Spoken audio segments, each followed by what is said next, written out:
Pinangunahan ni na Vice President Jejomar Binay at dating Pangulong Estrada ang mga kandidato ng United Nationalist Alliance sa pagpa-file ng kanilang Certificates of Candidacy. Si Noel Perfecto nag-uulat. Eksaktong alauna ng hapon na magsidatingan sina Vice President Jejomar Binay, Pangulo ng United Nationalist Alliance Party, dating Pangulong Erap Estrada, ang chairman ng UNA Party at chairman emeritus ng partido na si Jose Cojuangco sa COMELEC, para samahan na maghain ng kanilang Certificates of Candidacies o COCs at Certificates of Nomination of Acceptance or CONA, ang 8 matitikas na aspiring candidates para sa pagkasenador ng midterm polls sa 2013.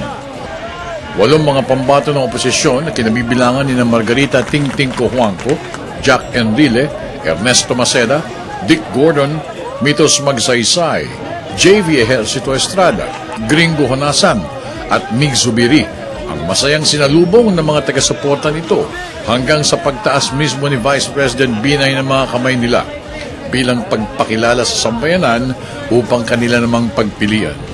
Magkasama tayo sa pagtingin ng karamihang mga sumama dito. Hindi lang daan to, libong tao ito na nagpakita ng kanilang suporta sa ating mga kandidato sa pagkasenador. Sobrang tiwala naman ng dating Pangulong Erap na magandang magiging kalalabasan ng parating na senatorial elections. Ang uunahin namin, yung mga nakakaraming mahihirap, ang paglilingkuran ng una. Samantala, nanawagan naman si COMELEC Chair Sixto Brillante sa mga partido ng kandidato, pati na rin sa mga supporters nito, na huwag naman sanang gawing parang isang karnabal o sirkos ang makasaysayang araw na ito. Bigyan ng konting dignidad naman itong filing. Hindi naman ginagawa parang kampanya na kagad. Nagbigay rin ng kanilang mga reaksyon ang ilan sa mga kakandidato para sa pagkasenador ng bansa.